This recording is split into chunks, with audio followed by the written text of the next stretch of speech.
Letošnja strokovna ekskurzija je potekala po Kozjanskem in sicer smo se odločili, kot sem že večkrat omenila, zato ker so nam iz Kozjanskega parka priskočili na pomoč v ocenjevanju urejenosti v projektu Moja dežela, da pa mi na nek način vrnemo in smo najprej obiskali grad Podsreda, kjer smo si ogledali znamenitosti gradu in pa zbirke, ki so na tem gradu predstavljene. Naša prva točka tega ogleda gradu je bila v Črni kuhinji, kjer so nam sicer niso pripravljali hrane, ampak so nam povedali, da ob določenih priložnostih tu tudi skuhajo kaj in pripravijo. Tudi multivizijsko predstavitev krajinskega parka, Kozjanski park, kakor tudi Podsrede smo si ogledali.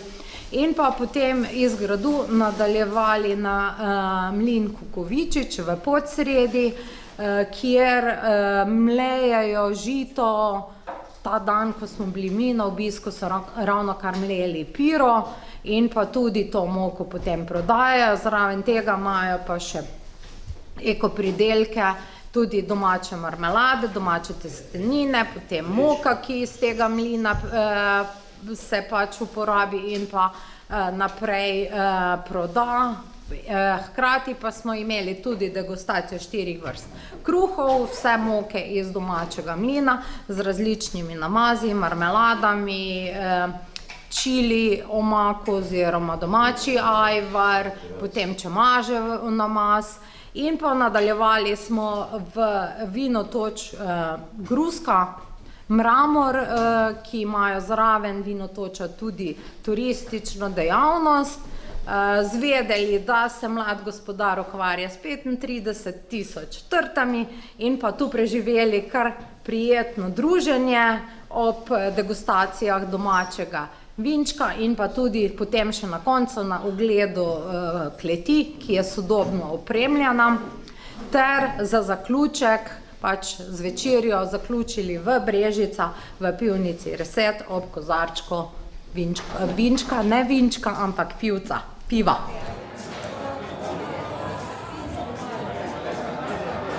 Ja, iz vseh društev, oziroma ne vseh, bilo je predstavnikov 46, tako da je bila zadovoljiva udeležba, da smo skoraj v celoti napolnili avtobus.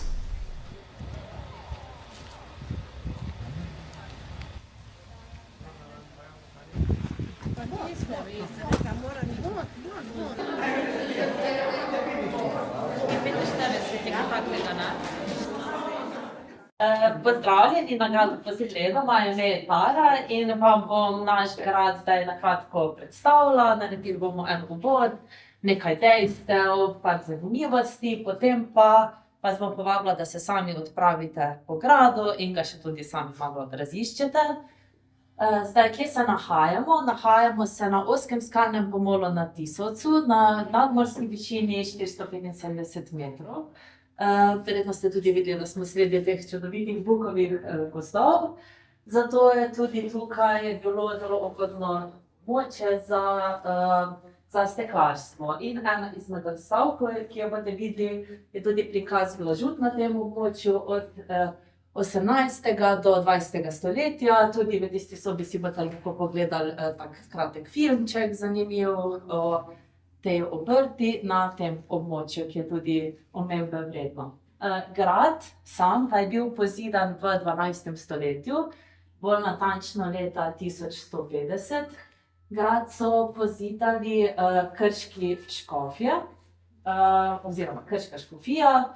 Bil pa pozidan zaradi te lege tudi, da je nekako varoval mejo s Hrvaško in te bolj pomembne poti, ki so potekale skozi to območje.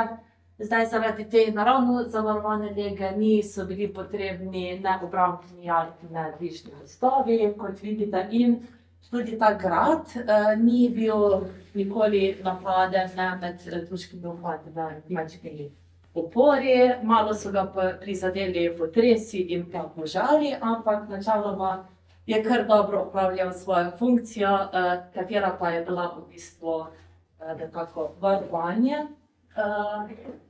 ta grad, mogoče ime, najprej je bilo tu ime Herber, kar v stari nemščini pomeni zatočišče, zaklonišče, ker je bilo tudi na tej poti so se vsem lahko zatekli vojaki, ki so iskali svoje zatočišče in zavetje. Današnje ime Podsreda, mogoče kdo ve, zakaj je Podsreda. Imamo tudi Podčetrtek, Podsreda, tako ime. Marsikdo se vpraša, zakaj pa ni Podpetek, recimo, ali Podtorek. Podsreda specifično je zato, ker v trgu Podsreda so bili ob sredah tržni in sodni dnevi. Torej tržnica in pa tudi sodni dnevi, o čemer priča sramotilni steber Pranker, kateri je v Podsredi. In po teh dokazih je bila v tistih časih tudi Podsreda višje rangirana kot Podčetrtek. Tam niso našli sramotilnega stebra, torej tudi ni bilo teh sodnih dni, samo tržnih dni. To območje, na katerem je, oziroma tu, kjer je grad bil pozidan, pa je nekdaj pripadalo to območje mogočni družini Brežeselških in njihovi zadnji potomki Sveti Emi, o kateri boste tudi videli tako zanimivo spominsko sobo. Zgoraj v gradu tudi prva slovenska svetnica, Sveta Ema, po legendi naj bi bila doma iz bližnjega Pilštanja. To je podoben trg, tako kot Podsreda, tudi Pilštanj ima tudi svoj sramotilni steber. Je pa po smrti Sveta Ema, po smrti svojih sinov in moža je bila zadnja potomka te mogočne družine, kateri je pripadalo to veliko območje, v bistvu večji del Slovenije in tudi Avstrijsko-Koroške je pripadal njim. In ona je potem, sem rekla, po smrti svojih sinov in moža ostala sama, nekako da se je zavarovala, je odšla v samostan, ženski samostan, katerega je tudi sama ustanovila, in po njeni smrti je vso to premoženje, katerega je bilo zelo veliko, v bistvu prišlo v roke cerkve. In kot sem rekla, potem je bila tu ustanovljena Bekerška škofija, ki pa je potem pozidala ta grad, katerega vidimo. Grad je danes v lasti občine Kozje, z njim pa upravlja javni zavod Kozjanski park. V bistvu je bil ta javni zavod je bil ustanovljen leta 1983 in takrat je tudi pričel z sistematično obnovo tega gradu. V eni izmed sob, kjer je bolj opisana tudi zgodovina gradu, vse gradbene faze posebej, boste lahko videli tudi fotografije gradu pred samo obnovo. Je bil kar v slabem stanju, po drugi svetovni vojni je v bistvu to postala državna last in grad je bil odprt, zapuščen, zato tudi ne boste videli ohranjenega pohištva, ker nažalost je to izginilo in odšlo neznano kam. Tu so tudi živele gozdarske družine, katere bi si najsplošnim kosom pohištva tudi zakurile v bolj hladnih mesecih, da jim je bilo toplo, tako da žal to ni ohranjeno, se pa nekako trudimo potem v sobe obnašati razne razstave, katere boste videli o zgodovini, o Sveti Emi, potem v Kozjanskem parku, sredi katerega se nahajamo. Tudi vse glibe so razstavljene. Potem groba, pa je rekonstrukcija ostalih kuhinj, je nekako po primerkih ostalih kuhinj iz tega obdobja evropskih bila tudi rekonstruirana, ni to ohranjeno pohištvo. Edino tale izlivnik za vani oziroma umivalnik pa je ohranjen še iz 18. stoletja, od takrat dalje je tukaj kuhinja. Je pa sedaj tukaj še to ognjišče, katero je še zdaj tudi aktivno, se večkrat zakurja ali v kakih dogodkih, lahko se v bistvu katerokoli soba ali pa celoten grad tudi najame za dogodke, prireditve, delavnice, smo odprti za kakršnekoli predloge in sodelovanja. Imamo pa seveda tukaj tudi apartmaje in sobe, tako da je mogoče na gradu tudi prenočiti. Povezali smo se tudi z lokalnimi ponudniki okoljskimi, kateri pripravijo zajtrk po želji, v bistvu vse okoliške kmetije, prav za njih skrbi Kukovičičev mlin. Ne vem, če ste šli mogoče tudi na mlin. Gremo še. Greste na mlin.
Zato, ker za vodo bi tako, da bi vodo glasno nehaš umeti, pa je pol se boljše sliši, zato letem tam. Ampak vi ste očitno se tle vstavili, pa naj bo tle meja, ne?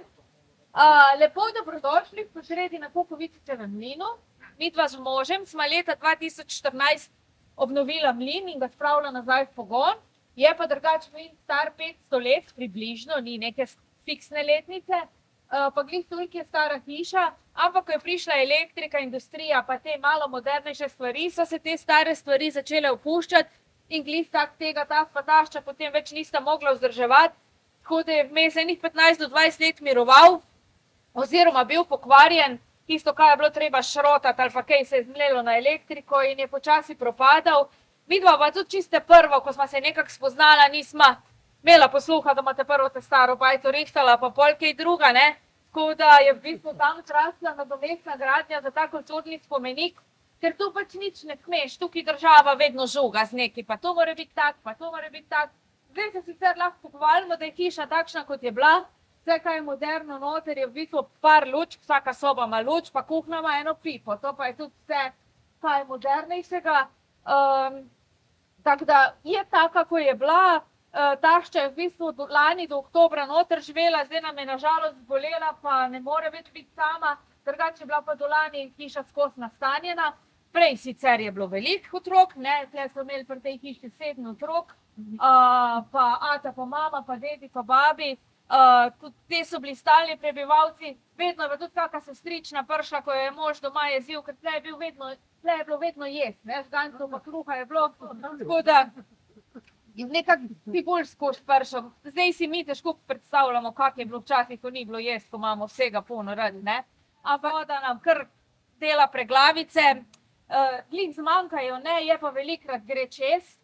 Letos, kako naj rečem, že za Silvestrovo je bila poplava, ne, tako da se je lepo začel. Zdaj je bilo vmes enih 5 tednov mirno je bilo, kako naj rečem, vroče, drugače pa še prejšnji teden smo spet je zvezda tu gor do klopi, kar pomeni, da, ampak glavna struga se ne napolni toliko, napolni se ta manjša voda, mlinščica, ko je speljana na mlin, zato da se lahko mlin zavrti in ker imamo gor nazaj 50 metrov za jezeno, je dvignjeno, da je pač višje, pol jo pač prej ven porine, nič ne moreš. Lepo bomo po obeh straneh, počas pejte po stopnicah dol, ker so strme. Pa gladko je zdaj ven. Do zadnje stopnice morate tipati, ne? Ja. Ker ponovadi na zadnjo stopnico, ker zgreš, je pa gre dol. V glavnem noter bomo povedali vse, jaz sem ta plin naredil, ga poznam detajle od lesa do klepanja, centriranja, prenosi, poplavah, zgodovini, vse, kaj je. Spada k plinu, bomo noter povedali, tako da lepo povabljeni naprej, še pravno nič kaj je. Ja, tako je tukaj, zato pa sem jaz tako vam, pa sem vam kar gor pošla leta, ko dej štenga, tudi nikaj dobro. Takole, lep pozdrav še v notranjosti mlina, smo ob reki oziroma potoku Bistrica. Izvir tega potoka je, zdaj bom kar, glede na to, da ste skoraj domačini, smer Šentjur pri Celju, Prevorje, Lok pod Pogorjem, kjer poznate, da je vas Bistrica in tam izvira ta potok in se zliva v mejno reko Sotlo, v Bistrici v Sotli. 14 mlinov, 5 vodnih žag, pa 6 stopnj je bilo tle, nič koliko. Zdaj je ta mlin še edini, ki dela. Vse ostalo so podrli ali pa se je podrlo, tako da tega tukaj na Bistrici ni več. Leta 2014 sem jaz to obnovil, nisem vedel, kaj delam. Ta je bila zgleda podprava. Moj oče je bil takrat še živ, on je vedel vse. Pri celem mlini nisem nikdy nikoli nobenega vprašal, vse sem zvedel doma. To je zdaj največja, kako bom rekel, dobrota tega, ja, ker ljudje stari so ogromno vedeli, pa vedno manj jih je, ne. Mi pa, če jih ne bomo poslušali, bo tako je, nimamo kaj. No, mlin je, zelo hudourniški, ko smo že rekli, tole so 100-letne vode, 13. september 2014, pa 1954. 14 leta je teklo, če ste vrti most, ko ste šli prej, 54 leta, kaj bo odnesli. Vse, kar ne teče čez ta vrata noter, je super. Tukaj po dvorišču ste zdaj stali vsaj 7-krat, 8-krat, 9-krat na leto, to je normalno. V Novi hiši dol tam naprej imamo mi se nič ne hvalimo s tem. Pride poplava, prštimljamo se na 120%, ne na 100%. Škrija je dvignjena, centralna je dvignjena, spodje v keramiki, štoki so iz pločevine, krila se snamejo, se odpre. Vrate na korilci, pa na graži teče skozi, vse to menja, ko spraviš, nobenih v Sloveniji ni vedel, da smo imeli poplavo. To je veliko krat, ampak tako je, nimamo kaj, nič ne damo na radio, nič v cajtinge, nič. Nov mlin je sestavljen iz 7 vrst lesa.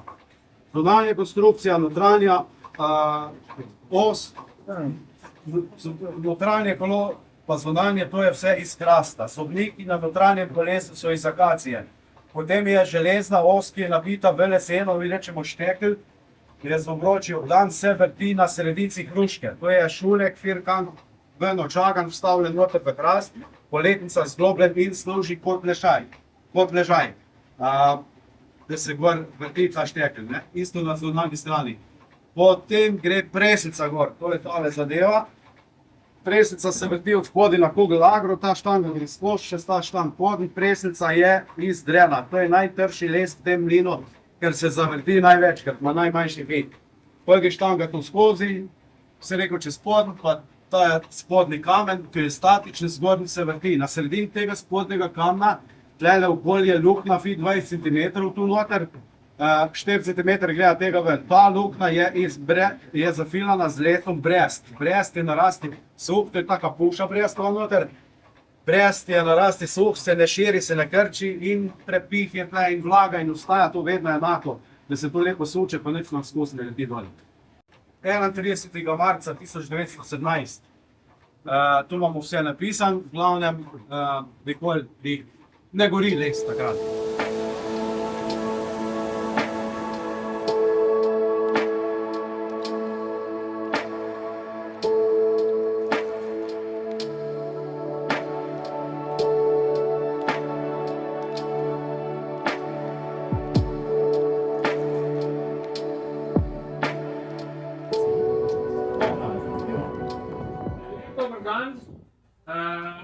Na kmetiji Mramor, moje ime je Marko, sem vrtišči in mlajši sinok dveh in zdaj že 6. leto gospodar, tudi mladi gospodar, prevzemnik kmetije. Ukvarjamo se z vinogradništvom, vinarstvom, kot vidite. Imamo tale kozovc, ki smo ga predelali v bistvu v turizem, v turistične namene, sredi vinogradov. Tu na domači legi imamo 3,5 hektare vinogradov, nekje 15.000 trt. Imamo pa še 15.000 trt na 3 drugih legah zasajenih, tako skupno trenutno 30.000 trt. Dobro, od tega je 1 hektar v procesu obnove, tako da letos je bilo nekje 26.000. Bolj ali manj rodnih, odvisno od lege, ker smo imeli že verjetno vsem znano pozebo. V glavnem, bili smo včasih mi čist tradicionalna kozjanska kmetija, ki smo se ukvarjali z vsem, dejansko smo bili, tako je bilo včasih, vi to vsi verjetno dobro veste, zelo pomembno, da si samo oskrbni. Vse je bilo na kmetiji, od živine do drobnice, sadovnjaka, vinograda, vrta, njive, travnikov, pašnikov, vsega na 6 hektarih je bilo vse res mešano. Ampak potem se zmenjalo sistema, pa Vladi prevzel 21. leta kmetijo, se je takoj pokazalo, da se v bistvu tak ne da živeti. Glede na to, da smo imeli toliko malo površin, se je Ati odločil, da bo v bistvu nadgrajeval vinogradniško panogo, ker mu je to pač bila velika želja, tudi zelo veliko voljo je imel delati v vinogradu in tudi z vinom, čeprav ni imel v bistvu posebnega različnega tradicionalnega znanja. Bilo je pa seveda to sprva zelo težko, je šlo zelo počasi, pri hiši ni bilo denarja, tako je, bom rekel, tudi spet kar tradicionalno za kozjansko, razen res kakšne redke kmetije. In sta mogla oba z mamo hoditi v službo in sta z leti ves zaslužen denar vlagala v vinograde in šele leta 2007, ko smo imeli zasajene 3,5 hektare doma, je Ati pustil svojo službo in je rekel, da je pa čas, da začnemo v bistvu pridelovati resno tudi vina in se ukvarjati tudi z vinarstvom, ne samo z vinogradništvom. Do takrat smo pa v večini v bistvu prodajali grozdje. Največ trt, na Štajerskem prek 60% vseh trt je laškega rizlinga. In tako se spodobi, je prav v bistvu, če je že tudi celo zgodovino laški rizling v bistvu neka osnova belih vin, se mi zdi prav, da to vzdržujemo naprej. In mi smo vedno delali zvrst z Laškim Rieslingom. V bistvu je bil osnova našemu hišnemu belemu vinu, rečemo mu kozjanc. In šele jaz v bistvu sem začel leta 2019 z prvim poskusom samostojnega Laškega Rieslinga, ker se mi vseeno zdi škoda, da bi ga dali nekam na stran in v pozabo, ker vsi vemo, verjetno vas ima kar neki, ali pa vas je imelo trte doma, da je Laški Riesling najbolj hvaležna sorta za obdelovati v vinogradu in pol že na večerji naprej. Naslednje vino je zeleni silvanec. Zelo, zelo stara pa zelo zanimiva sorta. Bilo je po naših koncih, pa tudi po Dolenjskem kar precej, pa se je v bistvu z leti nekako pokrčila, izsekala, ker moje mnenje je v osnovi to, da je vinogradnik in niso ne radi, ker je pod mačko zajemana zadeva do vinograda.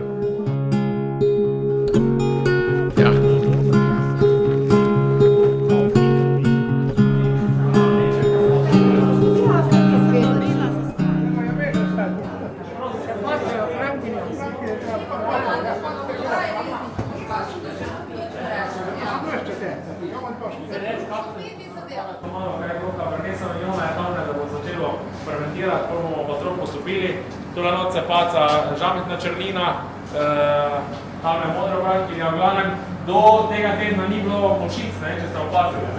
Zdaj so pa močice kar nekaj cihle v red, ampak naj nas teh nič.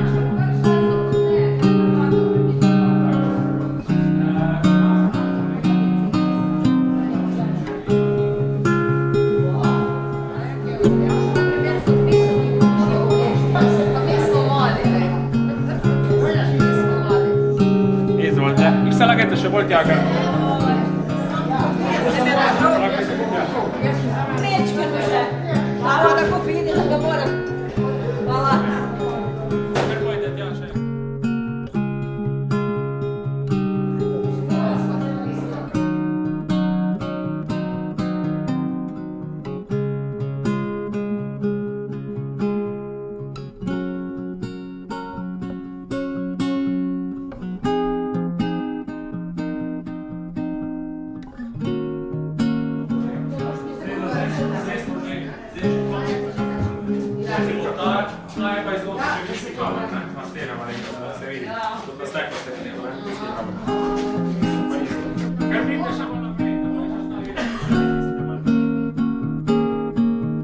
Tega objekta, kamor smo se prvo naselili leto 2011, ker je bila spet logično sklepanje mojega očeta, da gremo v prostor, ki je polovično v zemlji, da nam bo to dajalo vlago pa čim bolj konstantno nizko temperaturo. In smo tu imeli vino do leta 2021, vso vino, tudi belo pa vso. No, pa smo pa leta 2021 naredili prostor tam,